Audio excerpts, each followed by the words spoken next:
ఎంఆర్ఎఫ్జిఎస్ అంటే ఎంఆర్ఐ ఉపయోగించి అతి శక్తివంతమైన అల్ట్రాసౌండ్ తరంగాల ద్వారా ఏదైనా అబ్నార్మల్ టిష్యూని న్యూట్రలైజ్ చేసే ప్రక్రియనే మనం ఎంఆర్ఎఫ్జిఎస్ అంటామండి. ఇది అల్ట్రాసౌండ్ తరంగాలకి మనం రెగ్యులర్ రేడియేషన్కి చాలా తేడా ఉంటుంది. రెగ్యులర్ రేడియేషన్ అనేది దానికి సైడ్ ఎఫెక్ట్స్ ఎక్కువ ఉంటాయి.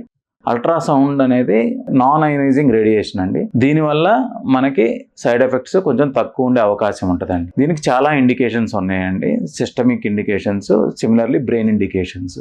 సిస్టమిక్ ఇండికేషన్స్లో ఫైబ్రాయిడ్స్ అంటే మనకి యూటరస్లో ఉండే కణితల్ని దీని ద్వారా మనం తగ్గించవచ్చు. కొన్నిసార్లు క్యాన్సర్ వల్ల వచ్చే మెటాస్టాసిస్ అంటే చిన్న చిన్న పిల్లల లాంటి వస్తూ ఉంటాయి క్యాన్సర్ వల్ల, వాటిని కూడా దీని ద్వారా తగ్గించవచ్చు. బ్రెస్ట్ క్యాన్సర్ను కూడా దీన్ని ఉపయోగిస్తూ ఉన్నారండి. ఇక న్యూరాలజీకి వచ్చేపాటికి ఇవి మూమెంట్ డిజార్డర్స్లో ఎక్కువగా ఉపయోగిస్తున్నారండి. ఫస్ట్ అండి ఎసెన్షియల్ ట్రెమర్ అంటే వంశపారంపర్యతన వచ్చే వణుకుడు జబ్బులో ఇది చాలా బాగా ఉపయోగపడుతుంది. 2 ట్రెమర్ ప్రిడామినెంట్ పార్కిన్సన్స్ డిసీజ్లో దీన్ని ఉపయోగిస్తారండి. దీనికి ఉన్న అడ్వాంటేజెస్ అండి, ఇది ఎక్కడా కూడా బ్రెయిన్కి కానీ మనం మెదడుకి కానీ పైన స్కల్కి కానీ ఇన్సిషన్ ఇవ్వకుండా ఇది ఒక non invasive or semi invasive procedure అండి.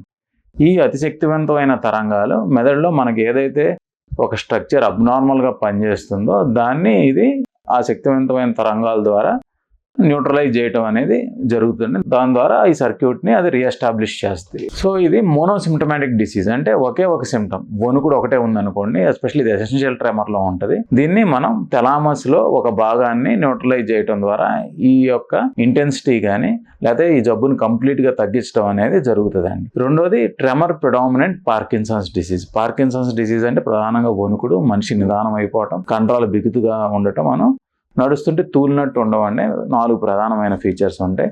కానీ కొంతమందిలో ట్రెమరే ఎక్కువగా ఉంటుంది, అంటే వణుకుడు ఎక్కువగా ఉంటుంది. ఏదైనా పని చేయాలన్న వాళ్ళు ఇబ్బంది పడతా ఉంటారు. ఇటువంటి వాళ్ళలో మనం హై ఫ్రీక్వెన్సీ అల్ట్రాసౌండ్ తరంగాలు ఇవ్వటం ద్వారా థెలామస్లో అబ్నార్మల్గా పనిచేసే ఆ న్యూక్లియస్ని మనం న్యూట్రలైజ్ చేయడం ద్వారా మనకి ట్రెమర్ అనేది కంప్లీట్గా తగ్గడం అనేది జరుగుతుందండి. అదర్ ఫీచర్స్ లైక్ మనిషి నిదానం అయిపోవటం, దాంతోపాటు బ్యాలెన్స్ కోల్పోవడం, కంట్రోల్ రిజిడ్ అవ్వటం అనే ఫీచర్స్ అనేవి మాత్రం దీని ద్వారా తగ్గవండి.